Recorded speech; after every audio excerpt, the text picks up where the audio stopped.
Hello. I'm doing this as a one shot. Should I do it as a one shot where I haven't prepared any notes or scripted or anything because I want to tell you what I thought of Hellblade 2? No. I should prepare it better. I should do a better job of providing for you. But I want to start doing these on YouTube more. So I think what I should have done is recorded this as soon as I finished Hellblade 2. But I didn't. So the best time would have been then, and the second best time is now. No, the second best time would have been after preparing. This is the third best time. So here's my thoughts on Hellblade 2 in the third best way I could give it to you. So I finished Hellblade 2 a couple of days ago. I will be minus spoilers. I'll be minus spoilering. So if you don't want to know anything, you're probably not watching this video. I loved the first Hellblade. It was an oppressive little game. Every time I hit a checkpoint, I was like, thank God I don't have to do that again. I loved it. I thought it was exceptional, really interesting. Love seeing a game that does something I couldn't even imagine a game doing, let alone anything I've seen a game do before. And it absolutely did that, and in a very clever and a sensitive way. I think it would have been really easy to make this kind of game, like many people have before, a game that so massively deals with mental illness and do it in an insensitive way, which just flies right out the wrong narrative direction and then ends up sort of making a farce of all its themes that should have been meaningful. Hellblade killed it the first time around. Second time's a tricky one. So we rejoin Senua, and she's been taken prisoner. She's like part of a bunch of slaves. Then literally all the slaves die. Well, it seems like they all die, except for her. The combat is a bit better than last time. It's a little smoother, but it still falls into that same trapping of there are enemy types. They all look the same. Each of the types that belong to the discrete groups. So it's like all the enemies of these cannibal people are separated into these four guys. There's the fire guy, the axe guy, stuff like that, like the first game. And then there's the knight guys, and there's the guy with the heavy axe, the guy with the sword, the guy with the shield. It's fine. There's way less combat this time around, which is great because it is not the strength of the game. Like, it's fine. Once you get into a rhythm, it's okay, but the combat's dynamic anyway. You can change the difficulty being dynamic, but dynamic just seems to make sense. It means that if the combat's bugging you or you're shit at it, you can just blitz your way through it and not beat your head against a wall doing the same thing over and over again, which results in the pacing absolutely dying. So it's much of a muchness. The combat's neither here nor there. Looks way better than it did before, but there's really not that many combat engagements. The story feels really confused with itself. The whole game feels like it's a victim of the battle between a studio and a publisher. Even things, and I said this upon launch and because I started it live, and a lot of people were saying it was super unfair, but the game's menu screen is just really basic. It just looks like knocked together. And I was like, I hope this isn't reflective of the game. And it does feel like you can just see the strings. So when you're in a level, you can just see where you've been forced to walk slowly so that a conversation can be had. And even when you walk quickly, it's still almost a crawl. You can just feel the filler. It's like, I'm walking slowly, so this will be faster. I'm having to walk around a fucking mountain instead of being given the ability to climb up, so that this is going to take 5 minutes instead of 5 seconds. It just feels like maybe forced deadlines looming or something, and it doesn't feel like the same Ninja Theory who made the first game. And being that it of course is, it's just you can feel the Microsoft under the thumb. It is Microsoft, right? I think so. Yeah. Yeah. It's all a bit of a shame. I think narratively, it's a tricky place to put Senua in because it felt like she'd sort of reached, not solved all her issues and she's not schizophrenic anymore, but it felt like she'd reached a better point within herself. And so naturally, to do a second game, you kind of have to rip some of that progression out of her. And that doesn't feel so bad when it's a Mass Effect 2 and it's like, well, you fucking died, you got to start again.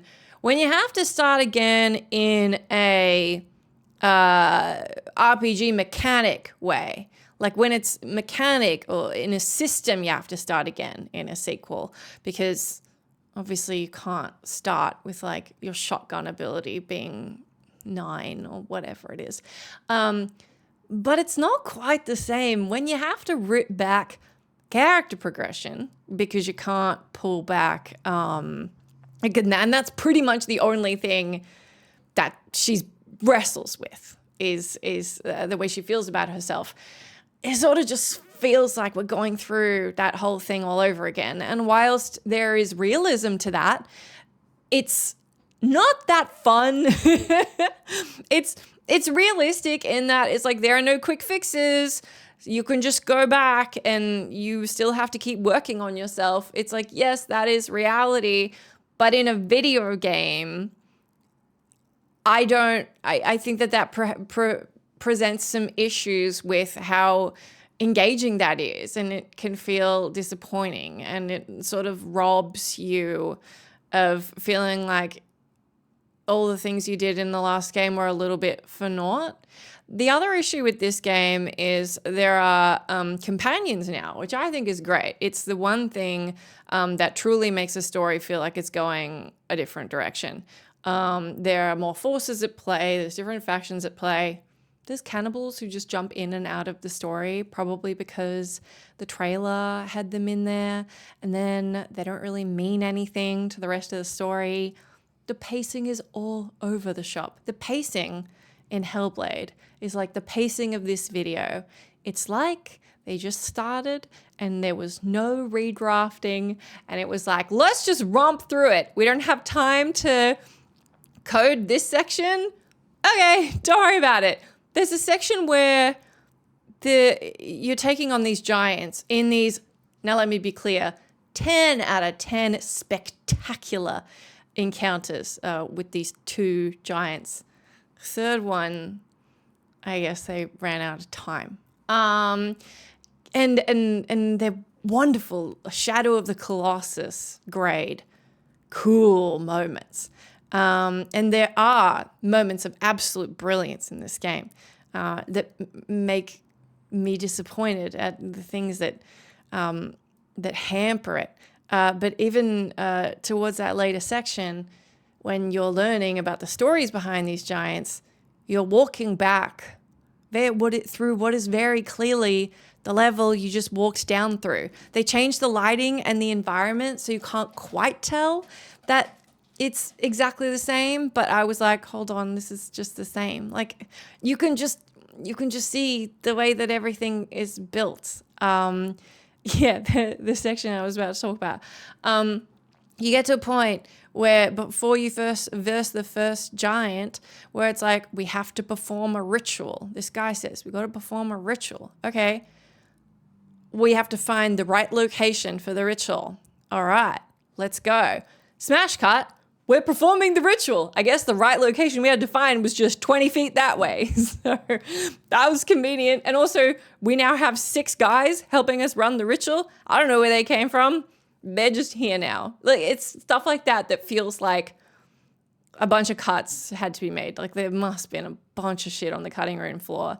And there's only there's the entire game, there's 2 of those puzzles where you have to match symbols to finding representations of those symbols in the environment. That was a huge part of the first game. And the fact that there's so little of it here, it really just does feel like this was supposed to be DLC, that then we're like, well, we can get way more sales if we call it Hellblade 2, and we'll just make this wild trailer of Senua chanting with blood all over her face when That never happens, by the way, in the game.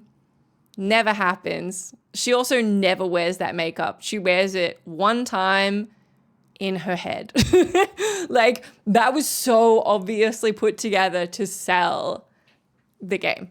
And it looked really exciting. It is just not representative of the game at all. And I said this in this quickie little Instagram post that I did about it. It's clearly why the key image was changed from her with that whole get up to her with all these hands around her face, because that is ultimately what the game is about, is it's daddy issues. Game is about daddy issues, which is fine. It's fine for a DLC. I'm just not sure they had enough to say for what turned out to be like 6-hour game. The off the trail stuff you can do is fine if you like the Norse storytelling. I didn't care for it, so I didn't even bother. And I love doing everything in a game. Karma, oh my gosh, she's driving me nuts. Yeah, that stuff was like much of a muchness. And then I don't know, it's just. It feels like it just speeds up when it could slow down, and boy, does it slow down when it could speed up. There are some sections where what you need to do is, there's these stupid water bubble puzzles where you just need to look at a bubble and then it changes whether like a rock is there or not there. And then you can go through or not go through. And they're not interesting. And the thing that takes the longest in them is walking around. It's like that you spend most of this game walking, which is a wild thing to say. I played adventure games with less percentage walking than Hellblade is percentage walking. And it's just not interesting walking. The game world is sort of interesting to go around in. It all feels like it's gonna get exciting early on when it's like, ooh, cannibals, what's going on? But then that section is over as soon as it starts. There's another thing about, ooh, hidden ones, what's it gonna be? And that section is also over as soon as it starts. Same as all the conflicts with the giants. It's like, oh, this is gonna be wild, and then it just wraps up. The issue that See, I told you that the pacing is all over the place in this video. It's ludonarrative harmony. I'm doing it on purpose. What was I going to say? Before I made a joke of what I was saying. Oh yeah, the voices. Remember how I started that sentence 5 minutes ago? The problem with the voices is because there are other people, her voices keep fucking talking. So they just turn into being annoying. Like there was no other people really in the first game. Like at all. So it was you and her voices. But now that there are people around talking to you, it just makes her seem like the voices don't even belong to her. Because half the time she doesn't do what the voices say, or she doesn't respond to them. So it's like they're just sort of interrupting the conversations that other people are having around you. It makes her seem kind of stupid because she doesn't always like weigh in or reply to people when they speak because her voices are speaking, and then she'll say something eventually. It just doesn't work. It doesn't work with other characters. And because we solved a lot of the issues between her and her voices, they don't have anything interesting to say anymore. Like there is less of a push-pull like shit to resolve there. It's really just, she can do it. She can trust him. Can she trust him? I don't know. Maybe she can trust him. Like that's what they do with every single thing that happens. Like they provide no extra information. There's no character growth exhibited by them like there was in the first game, because obviously I didn't want to just do the same thing over again. They really don't need to be there. They're so annoying that multiple times I was like, can I just turn them off? They're not helping at all. Yeah, I think they don't even come up in combat unless you go down and they're like, get up, get up, get up. But I feel like they used to say some stuff in combat. Now they don't, probably because they were interrupting. They just interrupt everything, which again, I'm sure that's realistic, but it's just not, it just doesn't work in a game. It's not even about it not being fun. It's just not effective. It's not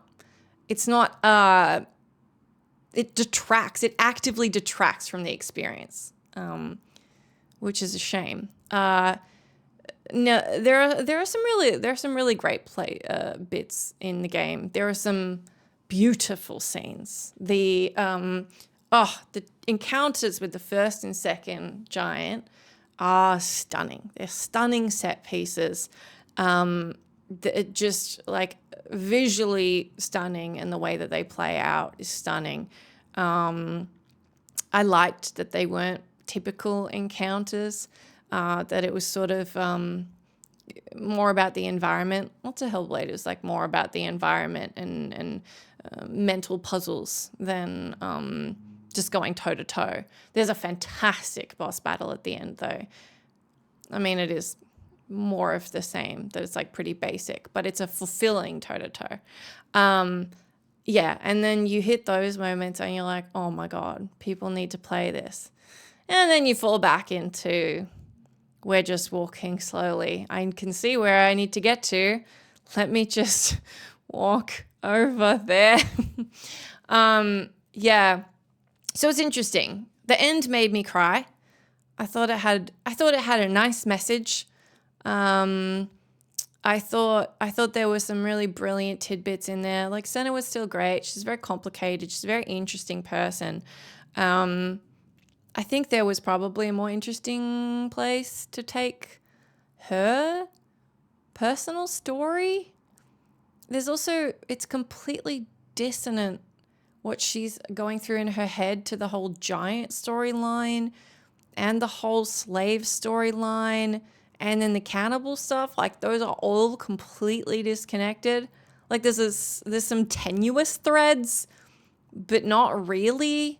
Yeah. So it's a funny one. I'm glad I played it. I think it could have been like a brilliant 3-hour-long DLC. And instead it's an okay 7-hour-long game. That is hard to recommend. I'm glad I played it, but it's hard to recommend. Yeah. So if you can get it for free on Game Pass, because you already pay for that, that might be a thing worth doing.